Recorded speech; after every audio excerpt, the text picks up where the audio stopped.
will wait for one moment. Vice President of El Salvador is about to join. So one more minute. Everybody's fine. Thank you for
I think we can begin this meeting, this event.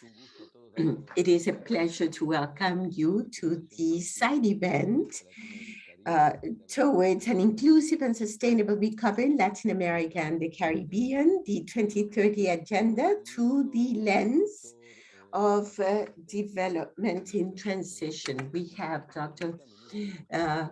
Carlona Munoz, Minister of Costa Rica, also Marina Sereni, Vice Minister of Foreign Affairs of Italy, Raga Armatutur from Development Center of OECD, Ambassador Francisco Rivera Fernandez, Minister of Foreign Affairs for Economic Affairs in the Dominican Republic, and Enrique Farrell, Executive Director of the Chilean International Development Cooperation Agency. Thank you for being with us.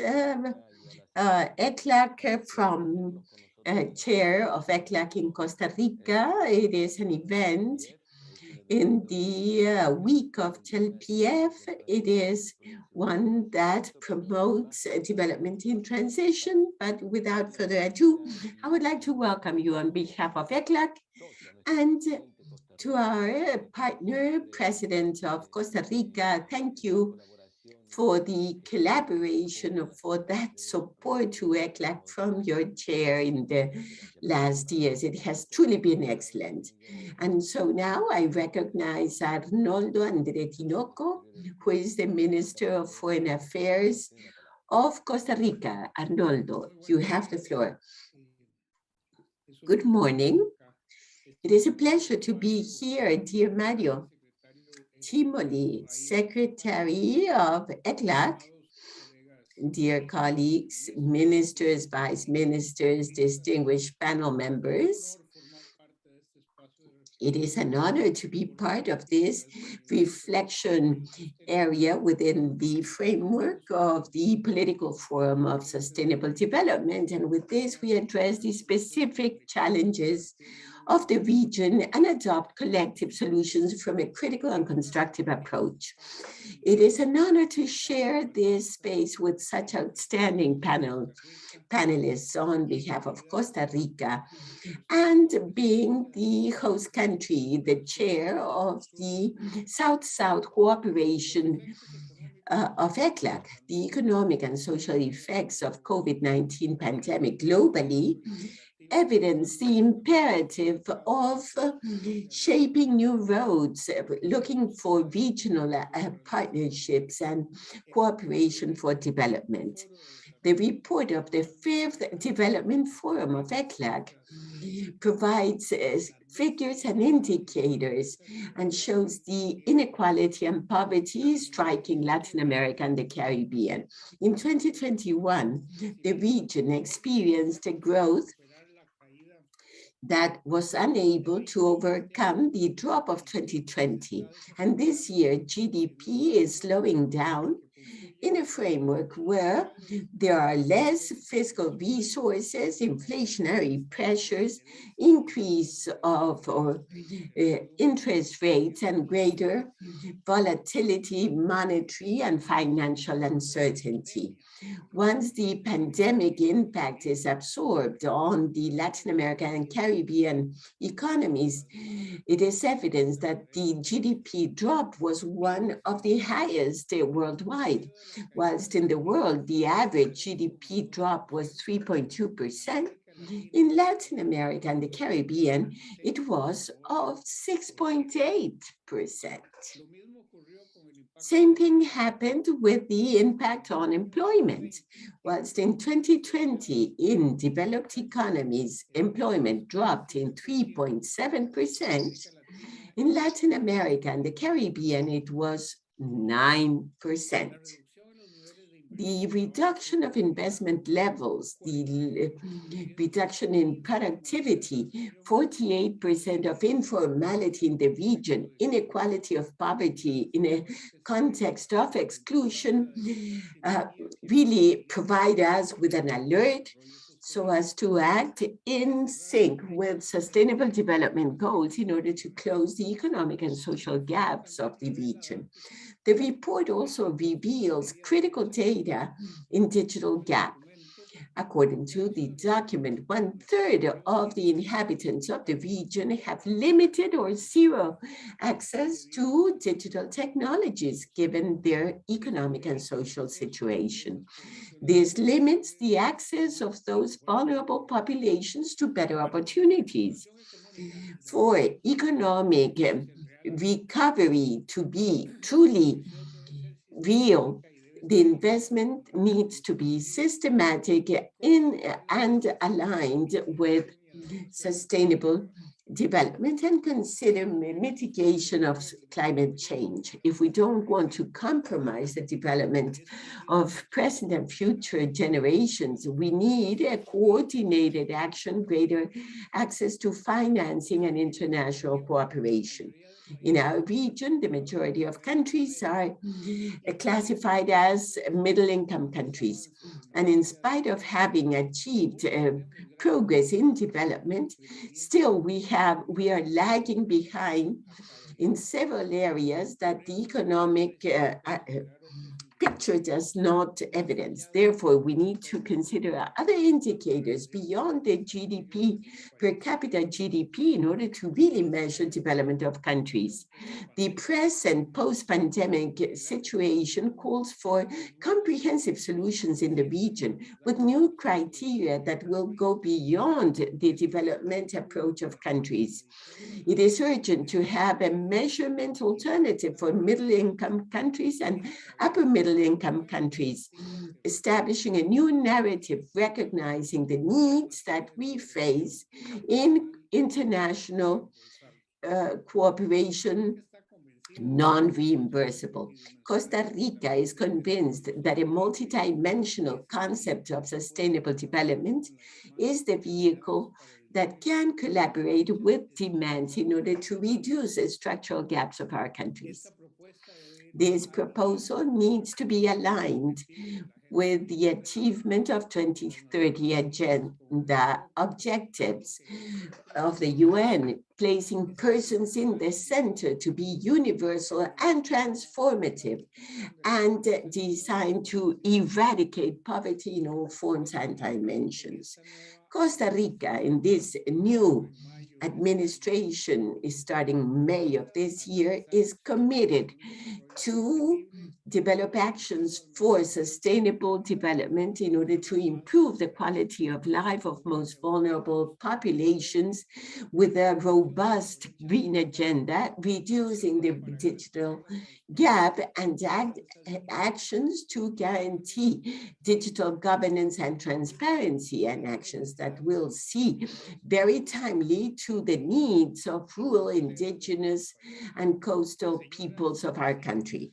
Ladies and gentlemen, the new reality is a possibility for change and raising the common ambition in a great drive for international cooperation focused in a resilient and sustainable recovery, seeing to the urgent needs of persons. Our main challenge needs to be to leave no one behind, and that is why we need to promote transformation, adapting cooperation and development financing areas to the objectives of 2030 agenda in order to promote a true recovery. Along those lines, it is imperative to have a roadmap leading to a more effective and appropriate cooperation at this time, redesigned and redirected, because the present system promotes economic growth, but does not consider income distribution, equity, nor welfare, among many other aspects, and a broader sustainable development concept from its multidimensional approach. To build the future, we need to consider the most vulnerable groups, and that should be the essence of cooperation, from true solidarity with long-term goals for people on an equal basis. We are called to work from South-South and triangular cooperation in order to promote the development of economy and thus employment sources, as well as strengthening health and technological systems with an approach of equality and human rights in order to maintain stability in such complex times. So, international cooperation, solidarity, and exchange of experiences among countries and regions are key, are fundamental, so that as a global collective, we can set the road in order to move forward towards the challenges we face in line with sustainable development, with a multi-level approach, uniting people and nature and putting persons in the center of progress and welfare. Only bringing together our efforts can we overcome the enormous challenges we face without leaving anyone behind. Only based on dialogue and cooperation will we be able to move towards a more equitable, more democratic, and human development, building more solidarian and resilient communities. Thank you. Thank you so much, Foreign Minister. Just a couple of words I would like to emphasize that I consider important during these 2 weeks, during the presentation of the HFPF here in New York at the headquarters. The word middle income has been a word that has been used at every level,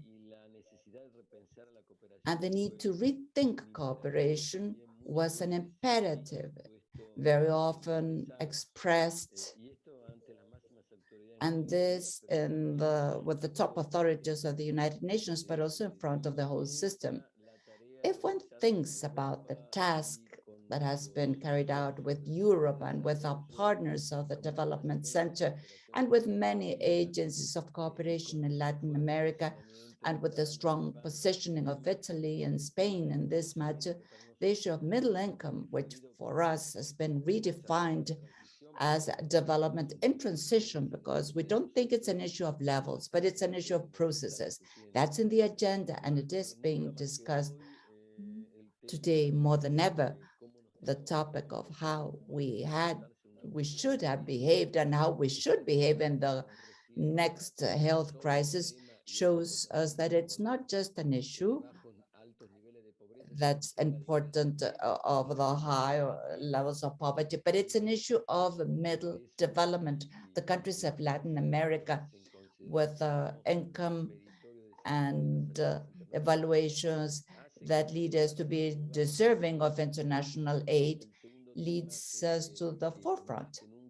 A second topic that more than ever sets clearly on the table the development in transition deals with food safety. Food safety has been an issue that's been discussed at every level in every area. The issue of food safety is something that goes beyond the income level of each country. Countries such as in Europe with high levels before the pre-pandemic situation, throughout the pandemic and throughout the war, see how their levels of access to energy and food are affected. Let us just imagine the middle income economies such as Latin America, Central America, the Caribbean, large parts of the big countries of the region. So the issue of repositioning, of using this concept to rethink the policy of cooperation, to rethink a new world and a new multilaterality. Another topic that we consider important is energy transition. Energy transition is key topic to rethink our economies and the relationships with the other countries at a global level.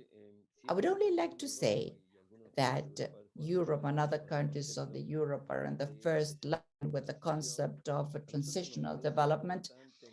We believe it's important to face what's in store. ECLAC said it and will say it in its period of sessions in Argentina in October. The reconstruction or the recomposition or a different way of thinking of multilateralism considers middle income economies or the process of development as something which is in transition, where not only GDP can be measured. We believe it's very important.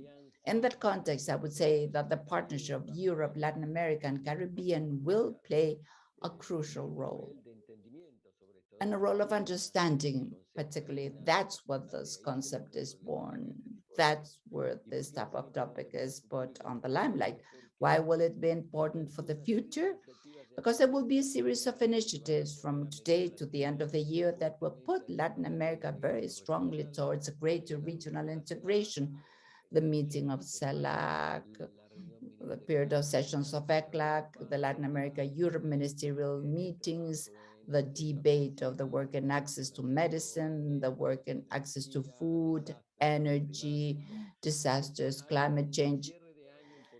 There's a very important closing of the year. What we have built in this concept cannot be left behind, and we must not forget that cooperation goes across work of economies with a certain level of development and others who are in the middle level and they are in the trap of productivity or growth, which is quite substantial.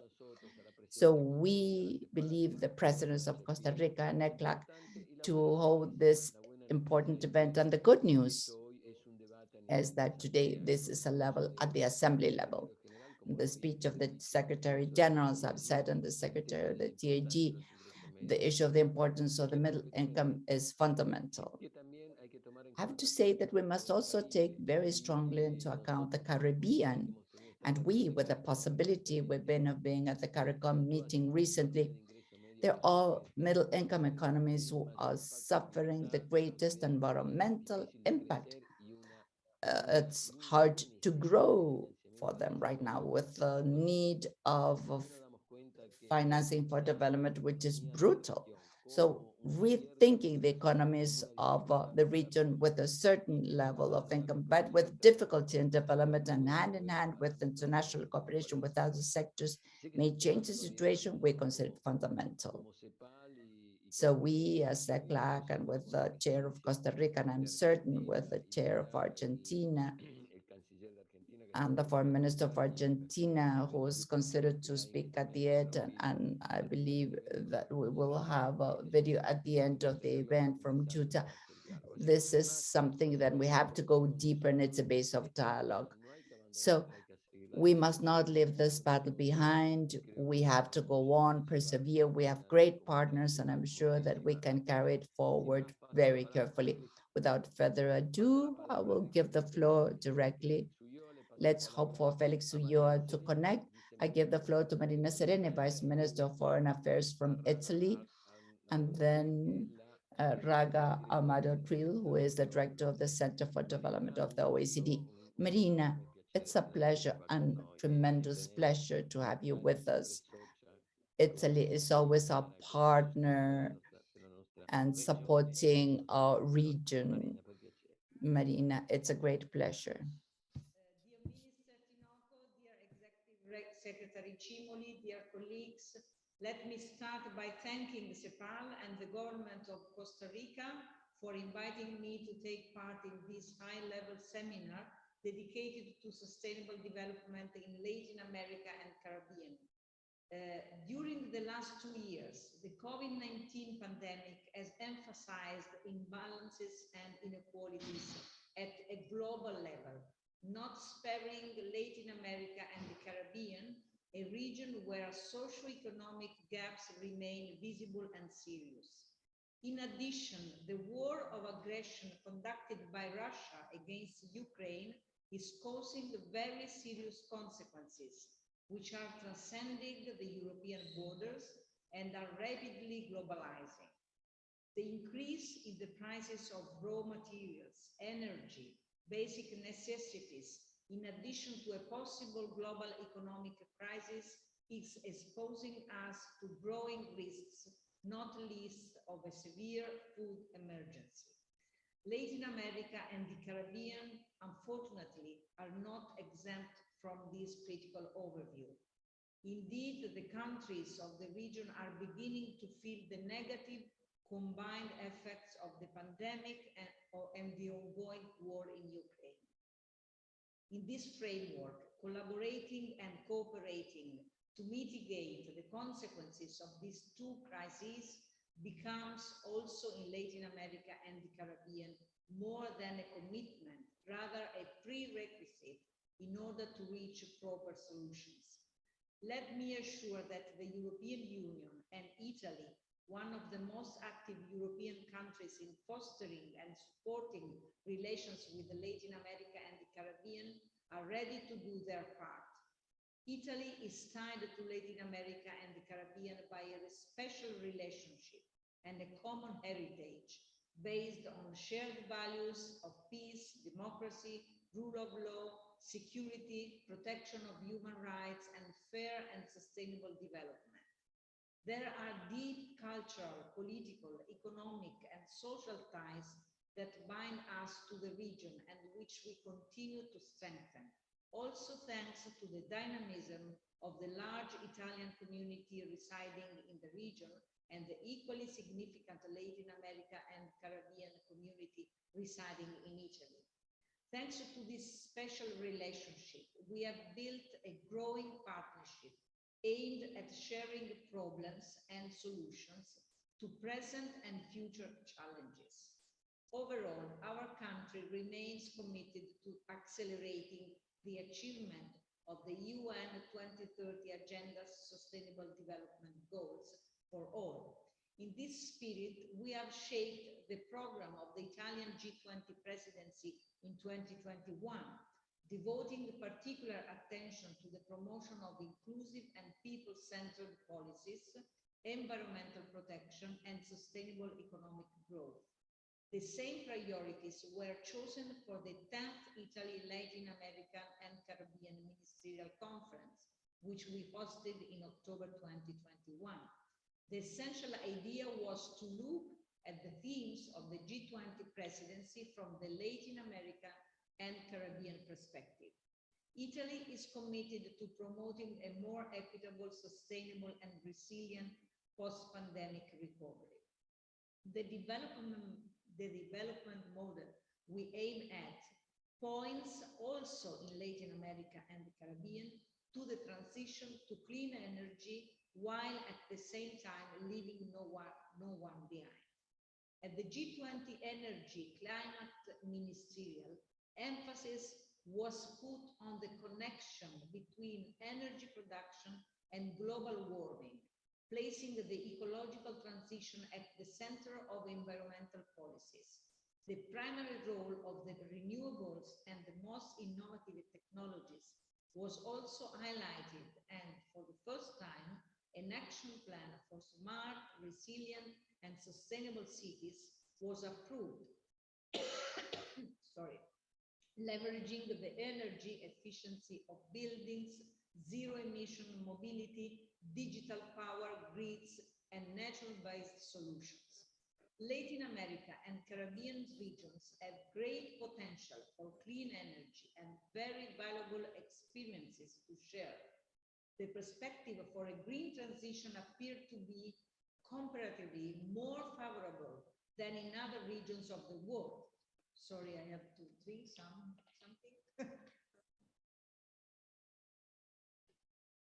It is therefore advisable to identify the right forms of collaboration to fully develop this potential and share good practices.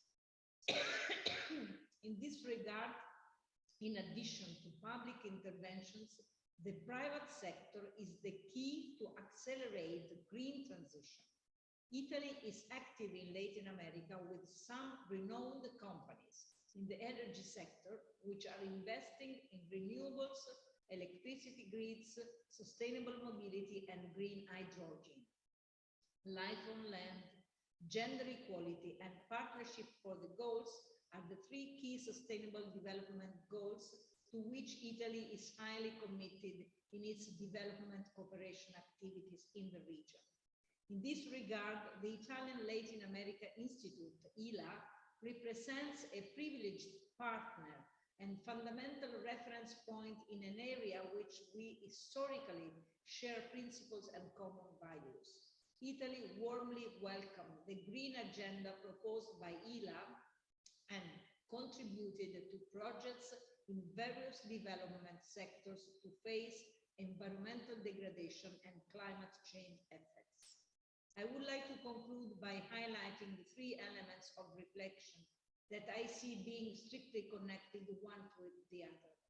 The first one concerns international cooperation and an effective multilateralism. In the current context and in the face of the current international crisis, in our effort for reconstruction, we must continue to act with a coordinated international response to emergencies that transcend national borders.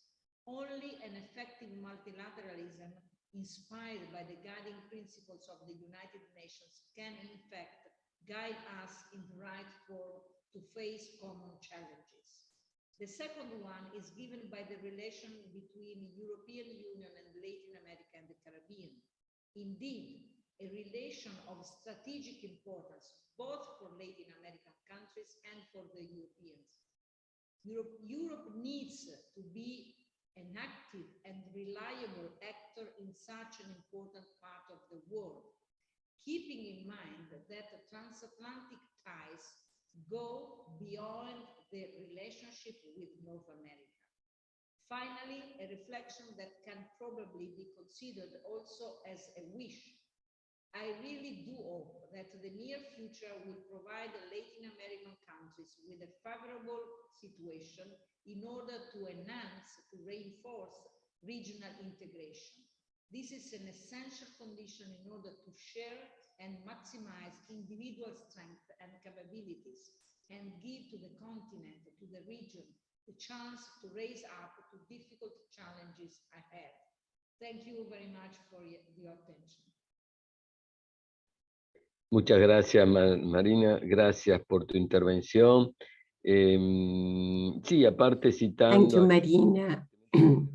Yes, there will be some closing words from the commissioner at the end of the panel, but there is a vote on the importance, the Commissioner of the International Associations of the European Commission. And thank you, Marina, for being with us. Now I will recognize our dear Vice President of El Salvador, Felix Ulloa. I want to say that El Salvador is playing a very important role in the integral development plan for Central America. We are acting in situ, in the field, with the system of the UN in an action that is truly important for all the Central American economies. So let us now hear Felix Ulloa, Vice President of El Salvador. Can you hear me? Yes. Thank you, Mario, for that very appropriate introduction. Your Excellencies, ladies and gentlemen, I thank the invitation to participate in this high-level exchange with the idea of having a balance of the regional context generated by COVID-19 pandemic and socioeconomic challenges in order to achieve sustainable development goals. Countries of Latin America are facing unprecedented challenges. Development processes of our region run the risk of going backward, and the growth of coming years will be insufficient in order to mitigate pandemic effects. Many of our citizens will be in the informal market, and others will move to poverty and inequality, and that could increase in this immediate future. On the other hand, while the developed world moves faster in designing recovery plans, including an accelerated pace in vaccination against COVID-19, our countries face structural challenges that have been exacerbated with the pandemic. Health crisis, spiral productive structures, inability to generate formal employment, and thus promote. Therefore, we need courageous actions to face these present contexts. For the government of El Salvador, we've had a development strategy focused in education, health, and security, and implementation of public policies and strategies that have with a international cohesion foundation. Likewise, in response to the impacts in the government of President Bukele has defined actions for welfare system and economic measures taking into consideration the special needs of children, youth, women, people with disability, elderly, and migrants. Likewise, our government has promoted actions in promoting innovation, digital access, and trying to reduce digital gaps in education. That with the social and environmental dimension, we're consolidating the second national voluntary review that we presented yesterday in the political high-level forum on sustainable development. In that report, not only do we plan to present national efforts in implementing SDGs, but also promote an urgency call on the international community to have sufficient support and resources designed to maximize achievements. Dear friends, as a middle-income country and in view of a context with multiple development challenges, we believe it's urgent to promote actions to transcend from the classification of countries only taking into account income, taking into account multifactorial issues and different resources for availability of resources and access to international development cooperation, concessional funds, cooperation. And I call on strengthening solidarity and international cooperation for the recovery of the pandemic and the new normalcy. And this has been materialized in the report of the high-level political forum that will be adopted tomorrow. Our region must consider key elements for future cooperation, guaranteeing that it be on a peer-to-peer basis and not subordination. Therefore, we need to have the design of specific resources and multilateral instruments facilitating technology transfer and capacity building, and thus we can jointly seek solutions, establishing alliances and innovative responses for a better well-being, welfare of our region. I would like to thank the articulating role of ECLAC and our dear friend Mario, that can provide other spaces, other platforms for discussion and debate, and to accompany us, as it is in the case of El Salvador, to have that support, that solidarity that we've always had. And with this, we send the message that El Salvador, as part of the integral development plan in Central America, we have subscribed with ECLAC and MOU in order to develop joint policies and technical assistance, and hopefully we'll have this strategic ally. Thank you for the opportunity, and lots of success in this event, and greetings to the attendants.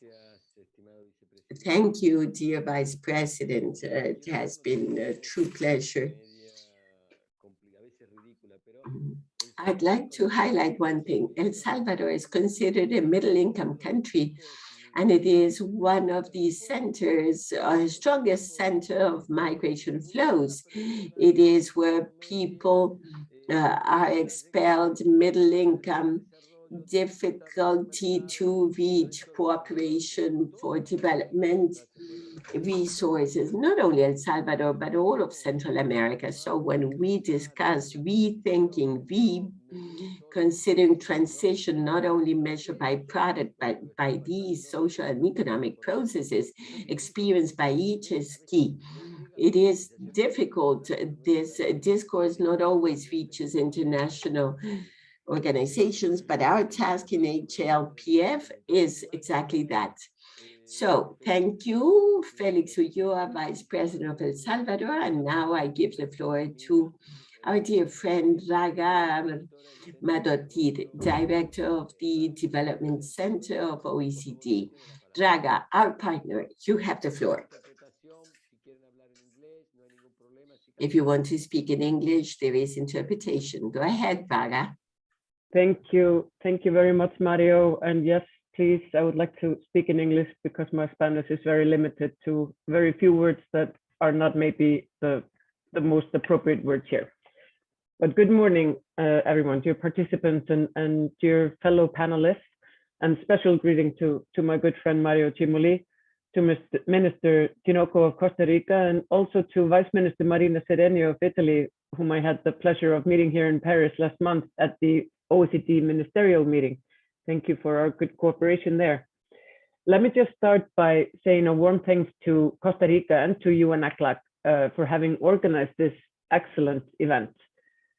And as has been discussed, Latin America and the Caribbean is grappling with the double crisis of the COVID-19 recovery, as well as the economic effects of the war in Ukraine. And let me begin by giving you some well, harsh facts. Despite an economic recovery from the pandemic, potential growth remains weak in Latin American and the Caribbean countries. Poverty rates are now at the highest they've ever been in the past decade, and extreme poverty is at its highest as it has been in 20 years. Public debt has increased and current fiscal space is limited, and poor people are paying the most from high prices. Our joint publication, the Latin American Economic Outlook, the LEO for 2022, will show that inflation rates for extremely poor populations are at least 5 percentage points higher than for the total population in countries such as Costa Rica, Colombia, or Mexico. So this is the situation that we have in front of us. Then the question is, what can we do about it? And allow me to highlight 3 policy areas that we at the Development Center see as priorities to overcome these challenges and move to a sustainable and inclusive development model. First, by improving social protection mechanisms and social inclusion, we can learn from the initiatives that the LAC countries took during the crisis, successfully reaching informal and the most vulnerable workers by better targeting social programs. And second, holistic fiscal policy should drive the recovery through fairer tax systems, more efficient public spending, and a sustainable path for public debt. This involves building broad consensus around a new fiscal pact. A third priority is investing in innovative, productive strategies, deepening regional integration and leveraging the potential of regional value chains. And going forward, we believe that with the right policies, the green transition holds huge potential to shift to a more just and sustainable societies in the LAC countries. And it's a fact that more Latin American citizens see climate change as a very, very serious threat to their country in the next 20 years than anywhere else in the world. And given this widespread concern, as we will also highlight in this year's Leo, the green agenda is a potential powerful dimension for a renewed social contract in the region. But the LAC region cannot achieve a successful green transition alone. The green transition is a global transition. Domestic efforts require new international support and new partnerships. We need to place all the available tools, all the policy communities around the same table on an equal footing and with an equal voice. And this is what we were discussing yesterday in the framework of this high-level political forum with friends who are also joining us here today, how to navigate the global shared challenges that we face today. Cooperation on the green transition needs to be inclusive. And as we say in the narrative of the development in transition, income should not be a prerequisite to be a part of international cooperation efforts. Discussions around how to transform the energy matrix in LAC and how to maximize the potential of the green transition for job creation, they're pertinent to all LAC countries despite their income levels. Dear participants, so what can help us shape the new international partnerships that could drive a successful green transition in LAC? First, more finance. LAC faces the challenge of driving a green transition with a very narrow fiscal space. Financing the green transition requires huge amounts of public resources as well as private investment, and that's very important. We need to bring the private sector to the table. Second, increased dialogue. For instance, a dialogue on risk and opportunities of a low carbon transition for extractive-based economies. We have at the Development Center, we're hosting the Framework for Extractive-Based Economies in Transition, acronym is EFFECT, which is an example of such a space for dialogue between countries from different regions and levels of development. Third, and finally, more technical cooperation, technical transfers, and capacity building is needed. These elements are key to accompany LAC experts in the adoption of newly established green international regulations. The green transition holds a huge potential to transform LAC development models and break LAC development traps. But the region cannot achieve this potential alone. So let us devise the best partnership together to drive this common agenda for the region and for the world.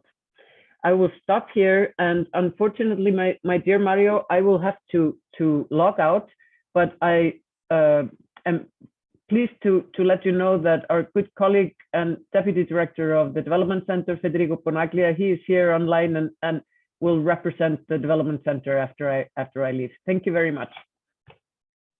Gracias, Raga. Gracias por estar con nosotros. Thank you so much. Thank you for being with us. As always, a pleasure. We follow you in this battle.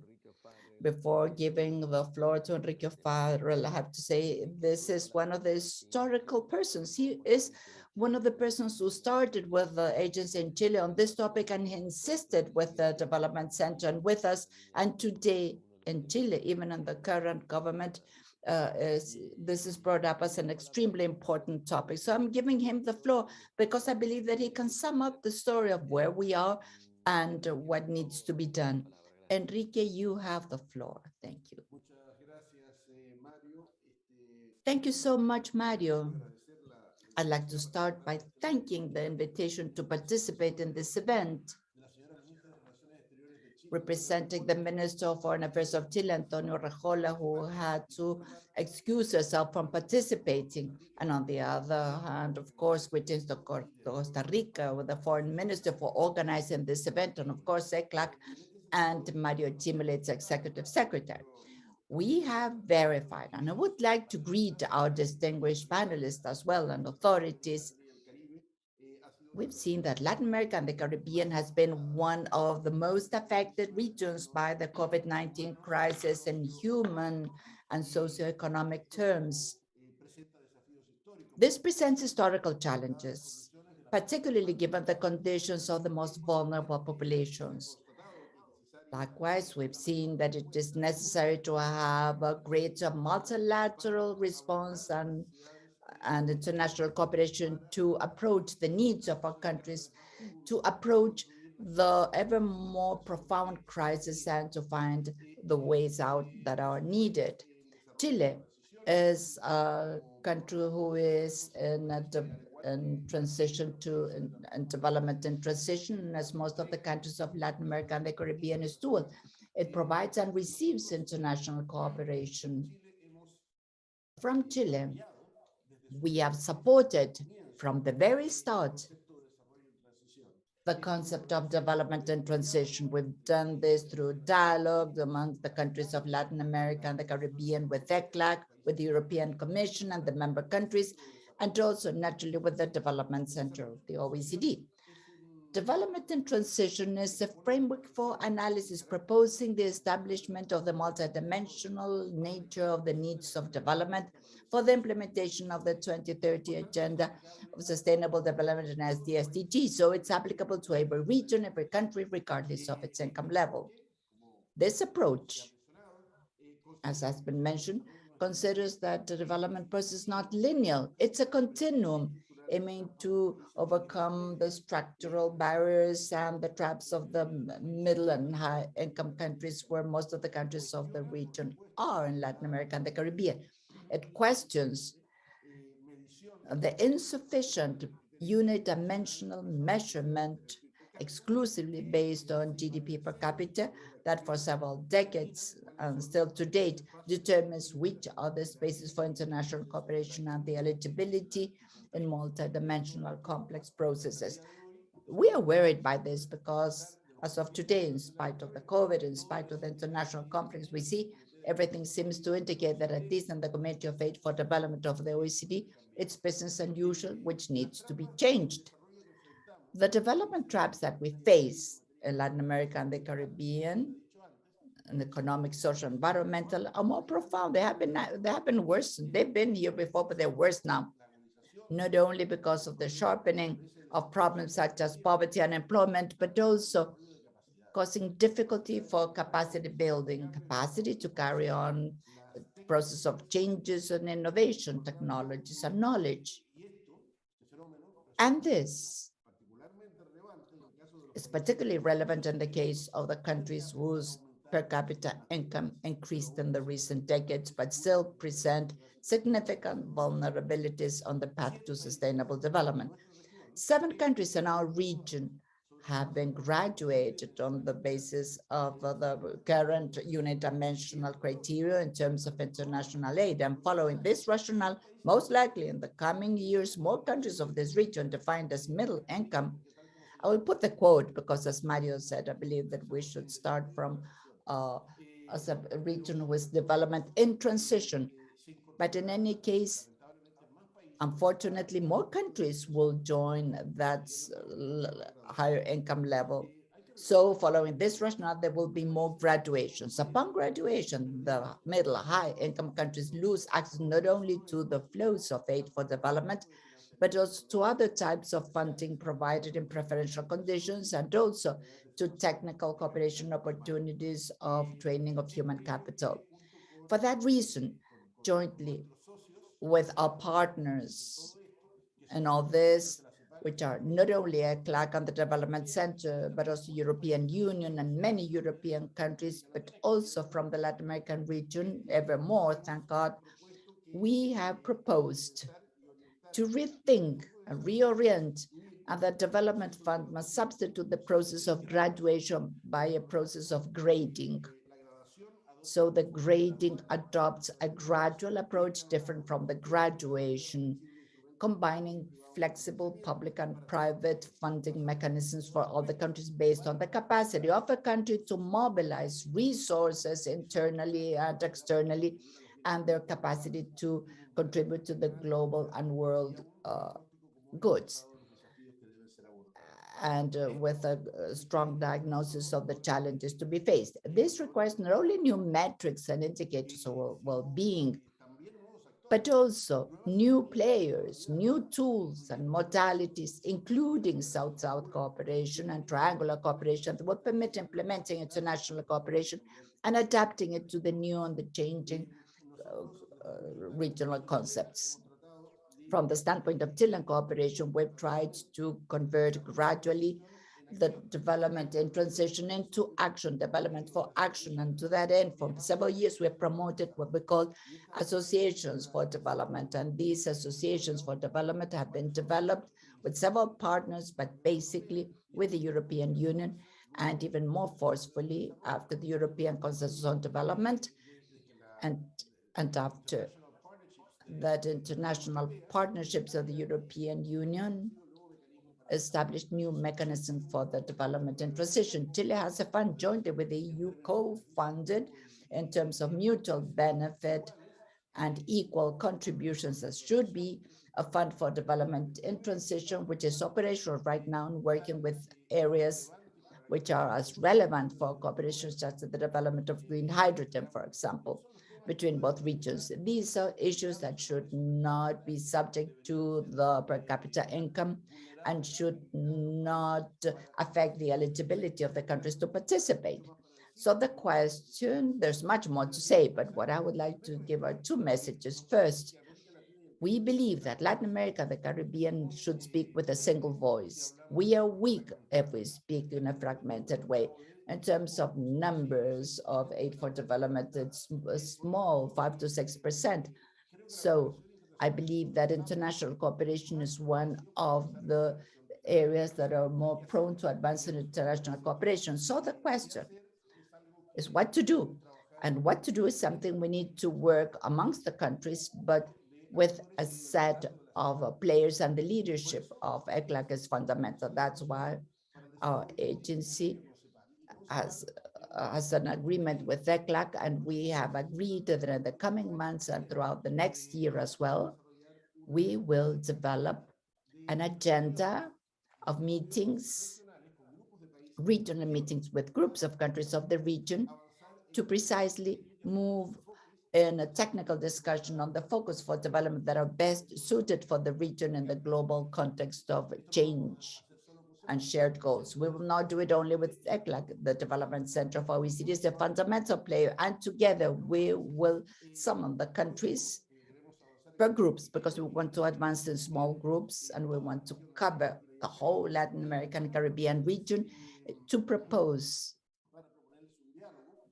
a dialogue, to propose to move on in a discussion that will consider certain dimensions such as, for example, multidimensional measures for development and well-being that should have special emphasis in the gender gaps and mainstreaming of gender and national strategies adapted to the challenges and opportunities of development and the contribution to the world and regional offer of goods, emphasizing those world challenges. And finally, a fourth dimension is refunded multilateralism, multi-level multilateral cooperation, including multiple players, horizontal cooperation, regional, south-south, north-south, south-north, and triangular cooperation. This, of course, and ECLAC knows it, and the Development Center know it very well, that we must always have the broadest toolbox of development and international cooperation. There is instruments for funding, but also climate funds, combined funding, debt for nature, mobilization of national resources, and innovative ways of communication, that there's multiple of them. So we're very optimistic. We hope in September to have a first meeting with the first group of countries where we're working with the ECLAC and CEF, with the Development Center. And we're very optimistic about this. This will be a concrete contribution in the short term for the search of this regional integration that we consider to be indispensable to be attained. Thank you very much. Thank you, Enrique, for your words and for showing us the knowledge on this topic. Before ending, I'd like to mention a couple points that we consider to be important. First is the issue of cooperation that will continue to be crucial. In fact, ECLAC will have its period of sessions in Argentina, where Costa Rica will leave the chair, an exceptional chair that ECLAC has had, a very important first line. And I want to thank the foreign minister, Arnoldo, for an excellent work. Argentina will take the chair, and at that moment, that will be done between the 24th and the 26th. One of the main topics will be how is the new cooperation for new globalization? How are we going to rethink it in order to not to have the same canons, the same ideas, and the same models, understanding that what's in store is different, it changes, it goes deeper, it will be different. A very high level panel that will be one of the important moments of the period of sessions of ECLAC. We always support CELAC, and the meeting of CELAC will be on the 26th, and it will be very important. Let's not remember that October 27, we will have a high-level meeting between foreign ministers of Europe and Latin America. So it will be between October 21 and 27. Those will be powerful days with the support of countries such as Costa Rica and Argentina backing ECLAC, and will be very important. Two crucial topics. I'm very concerned about what happened in G20 these days, in terms that not because Marina is a friendly face, but because of the work done by Italy to incorporate the development of G20 in the last meeting. The work of Italy was very important, goes along the line of middle income, along the needs of development and the positioning. We know very well that the current situation is difficult. We know what's going on, but of the last G20, we don't want that topic to escape our hands. Continuing the issue of middle income countries development in G20 is very important. It is there where decisions are made, where you have players, not only of Latin America, but from Africa and Asia. And that is concerning. It's like saying, look, we need to go back to work on this subject. That's one concern. The second is development financing. SDRs were launched, but we know that they haven't had redistributive effects nor improving the freedom degrees of economies. It has been serious for middle income economies. And we will honestly say we are concerned because middle income economies will find major inflationary pressures, a reduction of food supply. I mean, these elements in this end of year will be very difficult. The world is going to think of development of weaker sectors, but instabilities of middle income economies can be very strong. And the issue of development financing would need to be once again an issue for debate. It is one discussed, little progress, but we don't know how to put it or keep it in the debate. Also, I want to say the agreement between Europe and Latin America in the manufacturing of vaccines, or the primary sector of medical health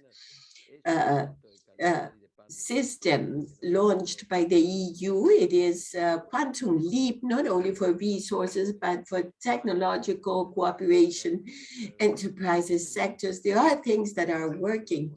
The center of vaccine production in Chile with Italian companies, and there's another one in Argentina. There is a movement for this, and the roadmap to be followed towards the session of ECLAC is going to be truly important. I close on my side. Then I would like to give the floor to the Commissioner of Argentina. And I would like to say that this is topic that is there, that we are not putting the necessary force. And if there is going to be a place where global serious problems will exist in this second semester, will be the middle income economies. They are being struck by market access, difficulty of regulating monetary policies. It is an issue of extreme difficulty that not only to think about it is a need for development, but also it is one that we need to understand that social instability or global instability can be very harsh. Thanks, everyone. Now I give the floor to the video of the European Commissioner, and then we need to conclude because we'll present the results of the Latin American and Caribbean Forum. And sorry, those of the Latin American schedule, this began at 7:30 in Europe. It was with the coffee or lunch, but it's going to be important, and then we move on to submit all the questions. Latin America and the Caribbean are natural partners. I witnessed this firsthand on my recent visit to Panama and Ecuador. Our two regions uphold universal values. We are supporters of multilateralism. We have strong business ties. And there are many more opportunities to be found for both continents in a closer, stronger strategic partnership. This is especially important right now, at a time of great geopolitical uncertainty. The consequences of Russia's aggression against Ukraine can be felt by all, from volatility in energy markets to worrying food shortages. Against this background, the EU's Global Gateway strategy reinforces long-term resilience for both the EU and our partners. In Latin America and the Caribbean, it will help to tackle inequalities and advance the digital, just and green transitions. It will promote sustainable development and help build greater social cohesion through investment in human development, especially youth and education. Colleagues, the next year will be of great importance to relaunch a strategic partnership with Latin America and the Caribbean as we gear towards the Spanish presidency of the Council of the European Union and a possible EU-LAC summit. I look forward to the outcome of your discussions today and to working with all Latin America Caribbean partners, including ECLAC, as we take the EU-LAC partnership to the next level.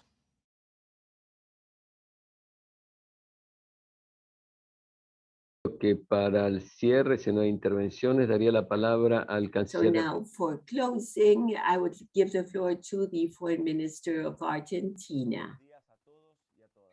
Good morning, everyone. Firstly, I would like to congratulate Costa Rica and ECLAC for the organization of this event. Our region was the most struck due to the social and economic effects of the pandemic, a true retrocession in our fight against poverty, expansion of gaps structural gaps in the indebtedness, the average rate of is 6.7%. Labor informality has exceeded 50%. The impact on middle-income countries has been enormous, but in this meeting, I submit to a debate this classification as ECLAC has examined in many works considering unidimensional classifiers like per capita GDP. It doesn't include all the aspects of development. Development is multidimensional and based only on income is insufficient. So that is why we congratulate the 2030 Agenda for Sustainable Development with its 17 objectives, exceeding that challenge of going from a merely economic approach to one including multiple dimensions. The COVID-19 pandemic has accelerated inequalities, expanding the gap between developed countries and developing countries. Consequences ethically are unbearable. More persons with less access to rights. This scenario in Argentina continues supporting multilateralism as central mechanism, solidarity mechanism. If it's not effective, it will lose value. And if it loses value, the unilateral options will prevail, especially from rich countries, and the panorama will be gloomy. The leaving no one behind in the 2030 Agenda should be considered as an act of justice, not as an act of charity. Argentina has the pro tempore chair of the Community of Latin American States and Caribbean. The commitment of Argentina is permanent vis-a-vis sister countries, and the need of increasing cooperation at South-South level and North-South as well. The improvement of education and quality of life levels, the fight against climate change, regarding all the principles of the UN Charter, promotion and protection of human rights, implementation of the 2030 Agenda, emergency of having sound infrastructure with sound and robust technology transfers as designed, as shown with the doses of cruelty by the pandemic COVID-19. Argentina will assume the chair of the sessions of ECLAC. It is a commitment we assume with great commitment and responsibility. I would like to congratulate Costa Rica for all the work you've done and for having shown that resilience is a noble and present characteristic in Latin America and the Caribbean. Once again, it is a matter of bringing together the will of peoples in order to overcome obstacles with the urgent measures. Thank you very much. Thank you, everyone. Thank you to the videos and last discourses. Thank you for attending this event, for participating, those who had to wake up very early this morning on the other side of the ocean. And those of us, thanks to those from Europe, thanks to those from Latin America. Now we'll move on to the assembly, but the support of you here is very important in order to position the regional cooperation debate. I thank the countries and International Association Center of Development. Thank you, Italy. Thank you, European Union, for the support you've always given to ECLAC. Thank you, everyone. Have an excellent afternoon and see you next. We'll expect you in these ECLAC sessions. Thank you, everyone. Goodbye. Thank you.